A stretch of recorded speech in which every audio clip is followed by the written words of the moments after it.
Hi! In this video, wonder versus wonder. These two words have a difference. Okay? Wonder. W-A-N-D-E-R.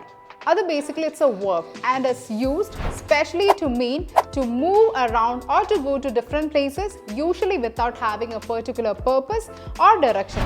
ഒരു കാര്യമൊന്നുമില്ലാതെ ചുമ്മാ അലഞ്ഞു തിരിഞ്ഞ് നടക്കുക ആ ഒരു ഇതുണ്ടല്ലോ അതിനെയാണ് നമ്മൾ wander എന്ന് പറയുന്നത്. Okay? As an example, like wandering through the meadow.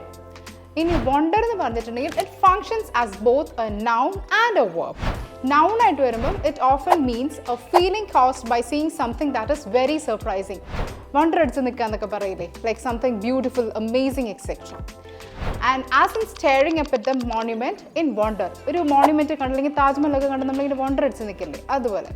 As a verb, it frequently means to think about something with curiosity. Curiosity യോട് കൂടി നമ്മളൊരു കാര്യത്തെക്കുറിച്ച് ആലോചിക്കുന്നതിനെ wonder എന്ന് പറയും. Okay? As in wondering about the city's history. So I hope you are clear with these terms, and for more such informational content, stay tuned. Neethus Academy, India's #1 language academy.